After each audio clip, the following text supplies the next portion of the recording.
En muchos países de Sudamérica se está viviendo días duros y muchos buscan emigrar al viejo continente. Adaptarse es todo un proceso y ser aceptado mucho más. Es por ello que hoy viajamos a Barcelona para hablar con el periodista uruguayo, vicepresidente regional por España de la Organización de Periodistas Iberoamericanos, Javier Benítez, para saber cómo es adaptarse a distintos países europeos. Y ya que en el Perú se celebra el Día del Periodista, aprovechamos para hablar de su exitosa carrera periodística llena de superación personal y profesional, que estamos seguros que a todos les va a interesar. Bienvenido, Javier, a Con Mente Diversa. Muchas gracias, Diego, por la invitación. Siempre es un placer poder conversar contigo, ¿no? Ya sea por cualquier medio, pero sobre todo que nos podemos ver las caras, ¿no? Efectivamente, ¿cuánto hace que no nos vemos, Negrito? Y... Nosotros a Javier en la facultad comentamos un poco, éramos compañeros de facultad, me tuvo que aguantar durante todos los estudios, y le decimos Negrito de forma cariñosa, no lo vayan a malinterpretar como lo hacen los ingleses con Cavani, ¿no? Ni yo como Cavani tampoco me voy a ofender, así que... Tú eres del departamento de Salto, en Uruguay, como yo siempre le digo, la República Oriental de Salto. ¿Ya? Es verdad. Y para estudiar te has ido a la capital.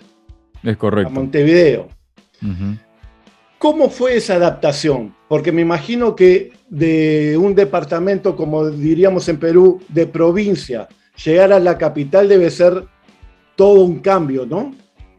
Sí, y era todo un cambio, primero en lo emocional, ¿no? Porque no sé si tal vez inconscientemente yo fui retrasando mi partida a Montevideo, ¿no? Yo ya llegué con 20 años a Montevideo cuando en teoría debería haber llegado, por ejemplo, con 18, ¿no? Y bueno, pero llegó el momento en que esa decisión ya no se podía seguir estirando. Y bueno, y viajé a Montevideo, fue muy duro en lo familiar, ¿no? Porque uno se separa de la familia, se quedan los amigos también, ¿no? En el lugar donde uno nació y creció. Y desde ese punto fue un shock y algo que llevó un proceso, ¿no? Ir pensándolo, madurándolo, sintiéndolo, imaginándose uno ya en una situación distinta, en otro contexto, con otra gente que no conoce, con lugares que no conoce, pese a que yo, antes de irme a vivir a Montevideo, había viajado varias veces allí a la capital de paseo, ¿no? Tipo visitas turísticas, en vacaciones y demás, pero no era lo mismo, ¿no? No era lo mismo porque tampoco iba a convivir en el sentido de cuestión habitual con la misma gente que yo iba a visitar, porque yo iba a visitar unos amigos, pero mi convivencia iba a ser con otra gente, con la gente que yo compartiera vivienda, por ejemplo, o con la gente con la que compartiera estudios, ¿no? Y bueno, la llegada fue, me acuerdo, llegué en invierno a Montevideo, era un 7 de julio, creo que fue, del 92, y recuerdo bajar del autobús tipo 6 de la mañana, una cosa así, esos viajes que salen a la medianoche de Salto y llegan a Montevideo a las 6 de la mañana, ¿no? Y bueno, me salí del autobús, un frío, un ruido, un tráfico. Me imagino. Salto es una ciudad muy tranquila, es hermosa para vivir. Y llegás a la locura de la capital, todo movimiento, habrá sido un caos en tu cabeza.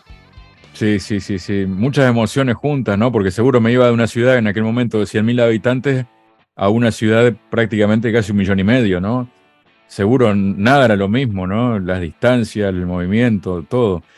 Y nada, los primeros días la verdad que la pasé, estaba mi hermana, una de mis hermanas viviendo allí en Montevideo, que al poco tiempo ya se fue de Montevideo porque se fue al interior del país a ejercer su profesión.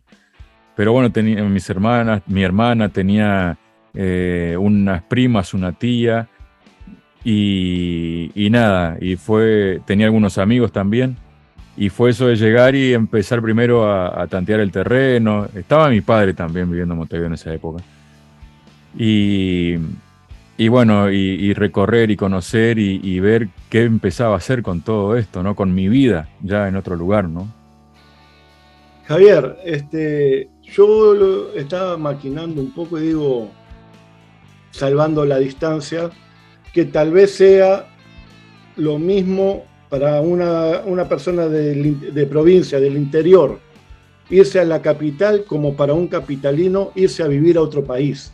Uh-huh. Tú has pasado las dos etapas. Sí. ¿Qué paralelismo, qué comparaciones podrías hacer una de la otra? Son muy distintas, ¿no? Y a mí, cada vez que me moví de país, que fue 2 veces, porque me fui primero a España, a Barcelona, y estuve 7 años ahí, y después me fui a Moscú, donde estuve 6 años, y ahora estoy de vuelta en Barcelona, y fueron distintas entre ellas, además, ¿no? Porque la primera era ir a un lugar que además a ver qué salía, sin trabajo, sin documentación, sin nada, ¿no? Y ir a ver qué pasaba. Entonces seguro, cuando faltaban pocos días, ¿no? Cuando la decisión ya estaba tomada, ¿no? Yo tomé la decisión en octubre, ya en octubre sabía que me iba y me fui los primeros días de diciembre. Entonces, seguro, primero está esa emoción de ya la decisión tomada, ya que ya no hay vuelta atrás, ¿no? Que desarmás tu vida, que dejas tu trabajo, empezás a regalar algunas cosas, otras cosas se las dejás a tu familia, depende de lo que fuera, cómo se podía trasladar. Dejás otras cosas que son tuyas personales también, ¿no? Pueden ser libros, pueden ser discos, pueden ser recuerdos, fotos, lo que sea, ¿no? Y cada tanto pasaba como una ráfaga en la cabeza, ¿no? Y que por lo menos en mi caso como que me movía el suelo, ¿no? Como que me venía como casi, no un ataque de pánico, pero que sentía como un miedo, ¿no? Ante la situación desconocida. Y entonces era muy difícil. Y después yo estaba en Montevideo, ir a Salto a despedirme de mi madre, de mis hermanas, de mis sobrinos, de mis amigos, que mis amigos de Salto, aunque yo me fui de Salto, yo cada vez que iba de Montevideo a Salto me los encontraba a todos, jugábamos al fútbol, íbamos a algún lugar, ¿no? O sea, el vínculo sigue hasta hoy igualmente, ¿no? Los amigos del barrio de toda la vida y algunos amigos de la escuela o del liceo, ¿no? Y seguro, pero irse de país en otras condiciones, ¿no? Que es otro país, que no es tu país, que es lejos, que no es decir, no era tan fácil en aquella época levantar un teléfono, porque las comunicaciones eran otras, las tecnologías eran otras, era más caro comunicarse en aquella época, muchísimo más caro y más rudimentario. Y seguro, entonces era un shock fuerte, ¿no? Por ahí pasabas el día, yo qué sé, distrayendo la cabeza con una cosa, con otra, pero de repente, ¡pam!, caía la ficha otra vez y un frío que corría por todo el cuerpo, ¿no? Pensando qué va a pasar y qué va a pasar y si pasa esto y si pasa aquello y si pasa lo otro, ¿qué hago? ¿Me vuelvo? No sé cuánto.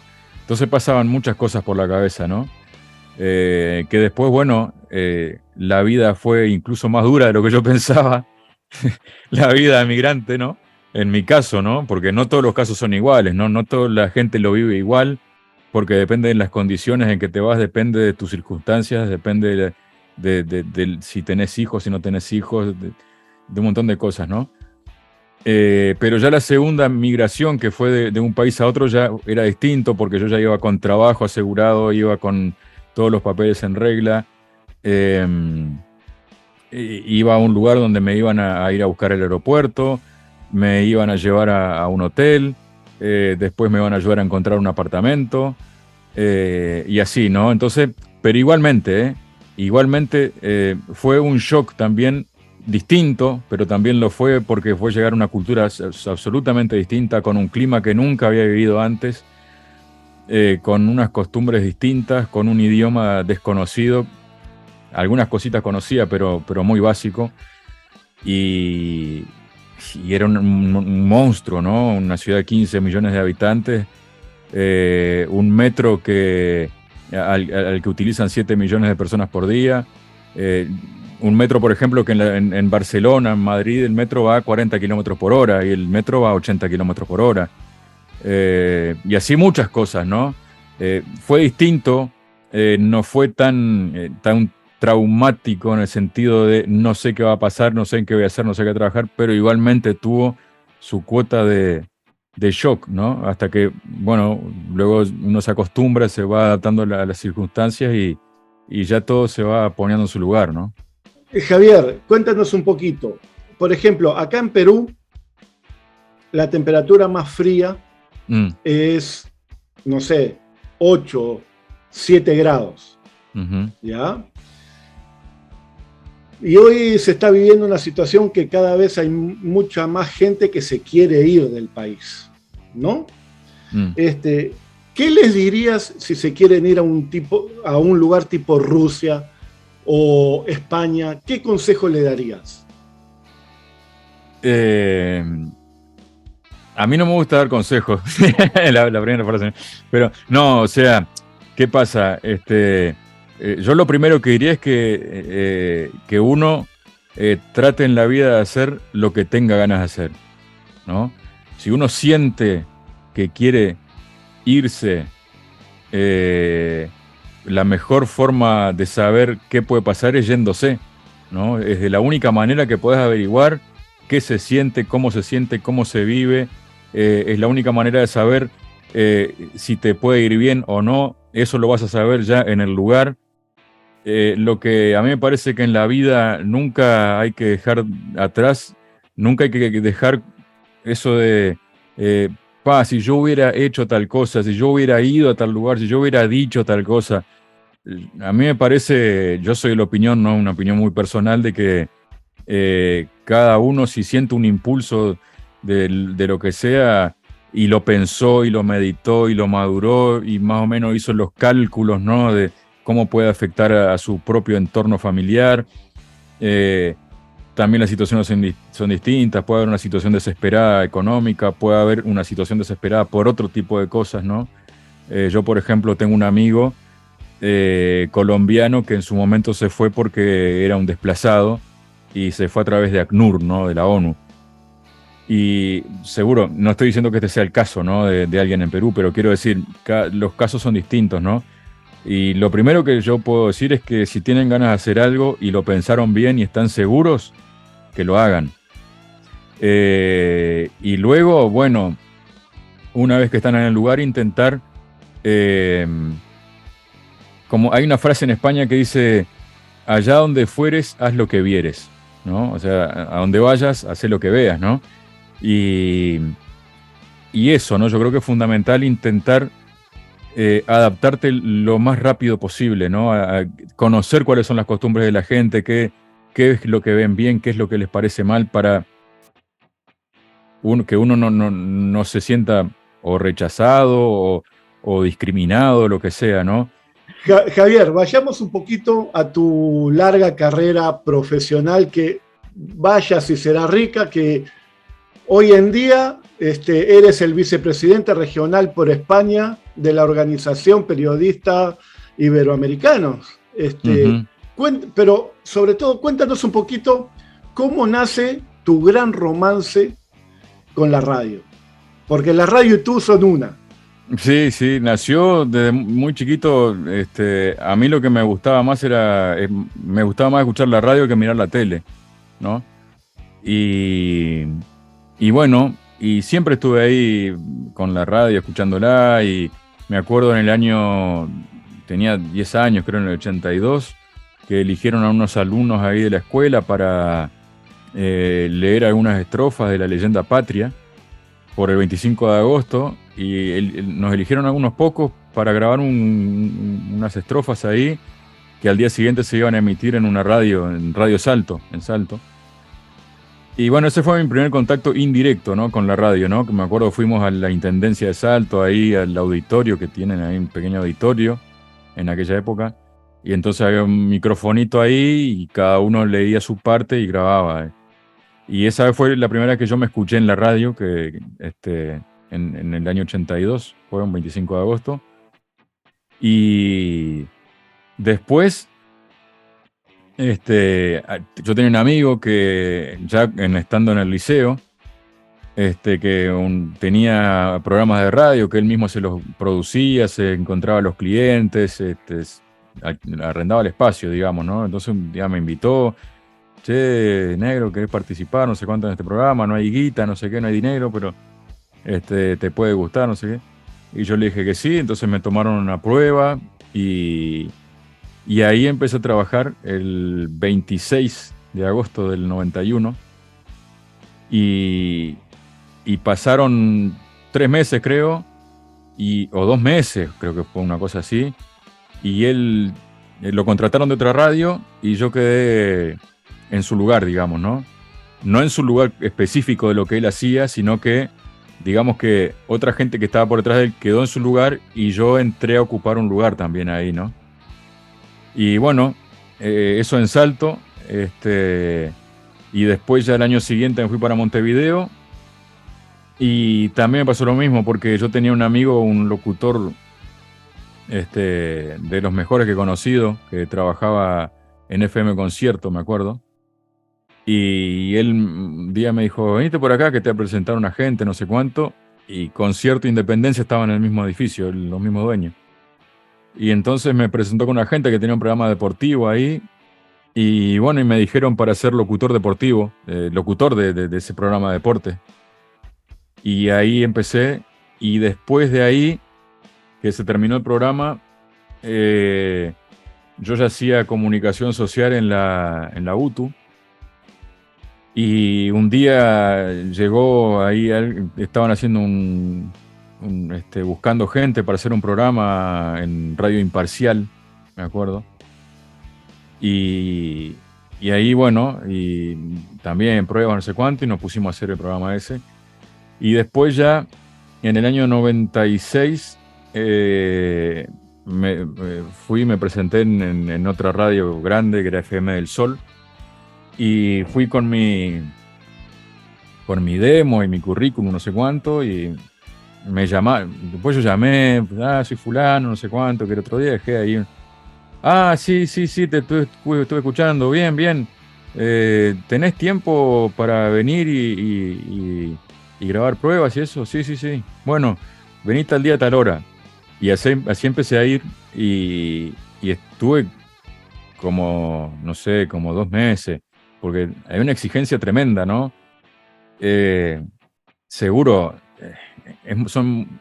yo no quiero criticar ni nada por el estilo, pero te puedo decir que estéticamente somos bastante distintos, digamos. La gente, yo creo que soy de los últimos de aquella vieja generación, ¿no? En el que había una exigencia tremenda para entrar en las radios, y un cuidado de la estética, y un cuidado del uso de palabras, ¿no? Entonces no te soltaban así muy crudo al aire. No. O sea, vení todas las tardes, practicá, acá te grabamos, no sé cuánto, y cuando veamos, te soltamos. Y así estuve yendo, ¿no? Y ahí tuve uno de mis primeros maestros de Montevideo, en Del Sol, que era quien me grababa y me daba indicaciones, me ayudó muchísimo, Franco Benvenuto. Que creo que la hora está en Radio Cero, me parece. Y la cuestión es que, bueno, todos los días meta caña, darle, hasta que un día me dijeron, ¿qué tenés que hacer el sábado de tarde? Nada, bueno, vení que va a salir al aire. Y así empecé, ¿no? Pero mira, Javier, disculpa que te interrumpa. Yo hubo un tiempo que compartía habitación con mi abuelo, ¿ya? Y mi abuelo, como Javier es salteño y es hincha del viejo y querido Ferrocarril, actuales campeones del fútbol del interior, cuando iba para casa Javier se ponían a hablar largo y tendido. Entonces mi abuelo siempre, tempranito, lo primero que hacía era escuchar Radio Clarín. ¿Ya? donde Javier era operador y locutor también. ¿Ya? Era la voz de Clarín, si mal no me equivoco, una de las dos voces de Clarín. Y cada vez que salía Javier, mira, ahí está Javier, escucha, aprende.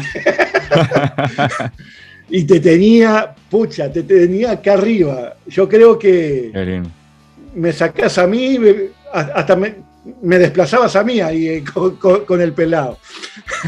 Y no se despegaba, no despegaba la radio de la oreja para nada más escuchar tu voz. Bueno, claro, la verdad que le encantaba el tango, ¿no? Pero sí.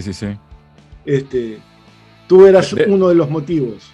De esto me estoy enterando ahora, pero qué lindo. La verdad yo admiraba mucho y quería mucho a tu abuelo, una persona entrañable, ¿no?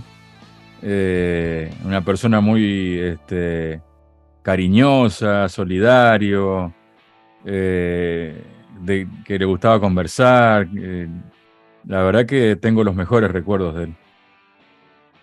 Javier, ya has resumido toda tu larga historia radial y bueno, también has hecho doblajes. Sí, es verdad. ¿Con qué personaje te identificaste, de todos los que doblaste, te identificás? Cuando llegué a Barcelona me puse a trabajar en una radio latina. También en su momento trabajé una temporada en Radio Nacional de España, en la Radio 4, que era la versión catalana. Pero estando en Barcelona Latina, una vez llaman a la radio y hablan con el encargado de grabaciones. Bueno, llamaban porque necesitaban voces latinas, no sé cuánto, para hacer doblaje, no sé qué. Y entonces me recomendaron y ahí fui. Y entonces ahí empecé, hice pocos doblajes de una serie y después volvieron a llamarme y para otra serie que se llamaba Doctor W, que incluso se emitió en Colombia, porque era una coproducción de Señal Colombia con TV3 de Cataluña y Mago Producciones, creo que era Mago Production, no sé cuánto. Y ahí había un personaje que me gustaba mucho y era un personaje así tipo como un poco bonachón, pero que no tenía muchas luces, ¿no? Y entonces hacía una voz muy particular y ese personaje me gustó mucho. Pero después también,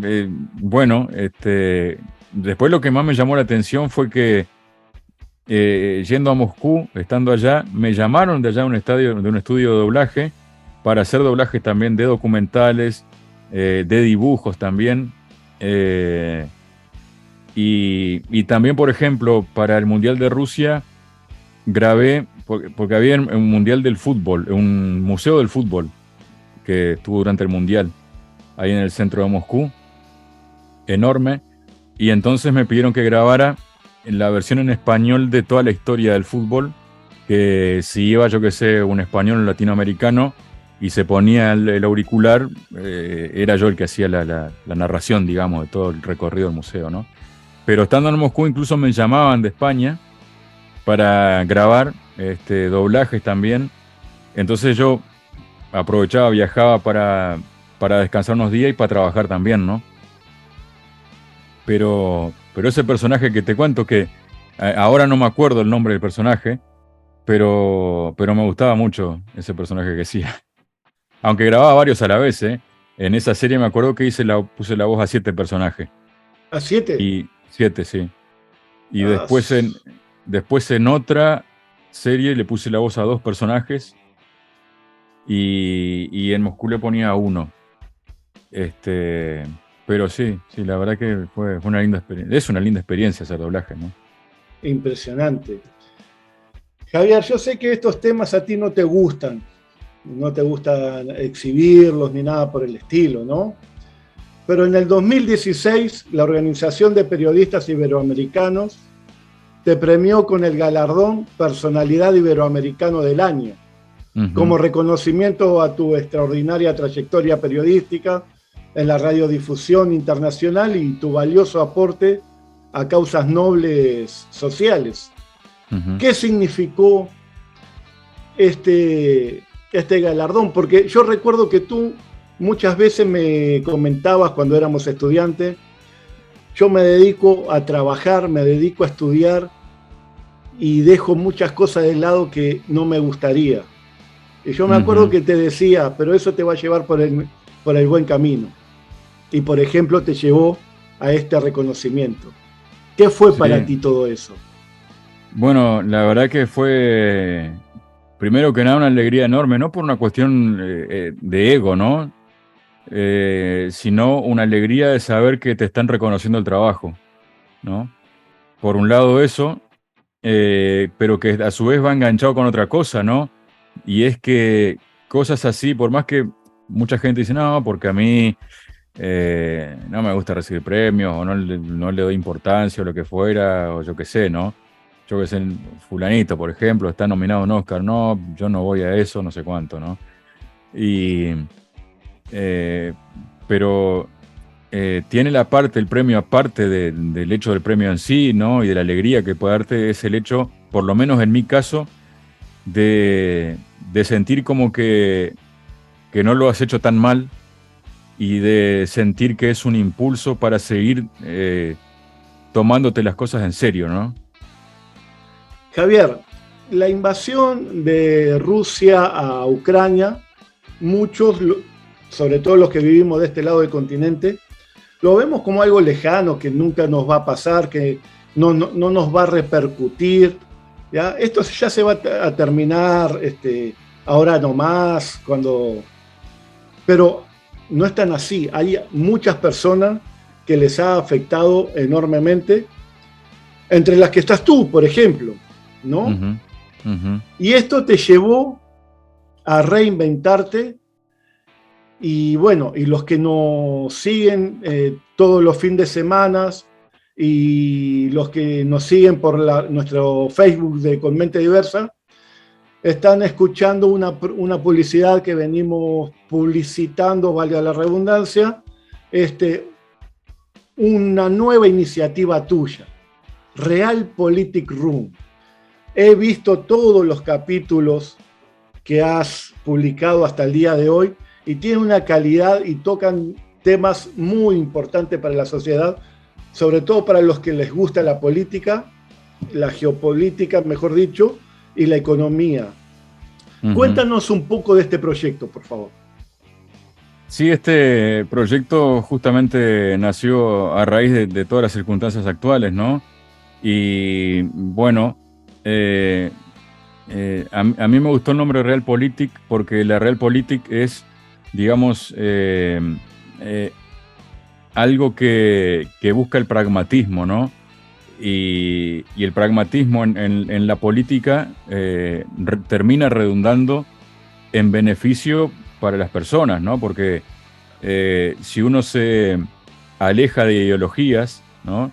Yo, por ejemplo, mi idea es entrevistar a gente que tenga diferentes perfiles políticos, ¿no? Porque justamente a eso va la Realpolitik, ¿no? A no afiliarse a una ideología concreta, sino que a afiliarse al hecho del pragmatismo, de que uno tiene que tomar una decisión y hacer cosas que vayan con el interés, en este caso de los políticos, en el interés de su pueblo, ¿no? O en el interés de que uno, como en la vida, ¿no? Que uno tiene que hacer lo que mejor le parezca, independientemente de determinadas circunstancias, ¿no? Y entonces, no sé, yo un día agarré un papel y empecé a escribir nombres, no sé, escribí como 30, 40 nombres, y al final me quedé con ese, con Realpolitik Room, ¿no? Precisamente por eso. Y bueno, y Realpolitik Room un poco como para hacerlo con un nombre un poco internacional, ¿no? Por decirlo de algún modo, ¿no? Para que pueda tener un poquito más de pegada, digamos, ¿no? Y la idea es esa, ¿no? Conversar con gente independientemente de su ideología y que tengan determinada visión en bien de las sociedades y del ser humano, digamos, ¿no? Entonces esa es la idea, de ahí surge Realpolitik Room. Y yo, por supuesto, desde ya te agradezco por esta mano que me estás echando con esa publicidad tan bien hecha que hiciste, que la verdad que está muy bien, aparte de tener mucho amor, ¿no? Y para mí la verdad que es una gran ayuda que hagas eso, Diego. No, a ver, voy a contar una anécdota personal que está muy, muy inmerso Javier, y yo sé que luego me va a insultar cuando cortemos la entrevista, me va a insultar por contarla, ¿ya? Cuando yo me fui a vivir a Panamá 2 años, y antes de irme a vivir a Panamá yo no tenía un lugar donde quedarme, porque como bien dice Javier, uno vende cosas, ya entrega el departamento, entrega y queda como un tiempito que uno se queda literalmente en la calle, por más que uno viva en su país. Y el que me abrió las puertas incondicionalmente fue este señor, fue Javier, que tiene una humanidad enorme. Y bueno, yo voy a estar toda mi vida en deuda con esta persona, toda la vida. Y el proyecto que él está haciendo es muy bueno, tiene mucha calidad. Y sinceramente, por más que uno pueda estar en deuda, si uno no ve un producto bueno, no lo recomendaría. Yo creo que tú, Javier, harías lo mismo. Pero realmente este producto, las entrevistas, la calidad de la edición, la calidad de las imágenes, se nota un trabajo estupendo de producción, porque hay que encontrar las imágenes. Yo no creo que tú vayas a filmar todo lo que estás mostrando, sino que es una búsqueda, una investigación periodística para lograr llegar al producto que tú haces. Y esto sí hay que publicitarlo, se lo vivo enviando a mis colegas periodistas de aquí y también al público, porque sinceramente se ve la política vista desde otro punto. Y eso es bueno. Por eso siempre te digo, Javier, y te lo voy a decir toda la vida, gracias por dejarme ser tu amigo.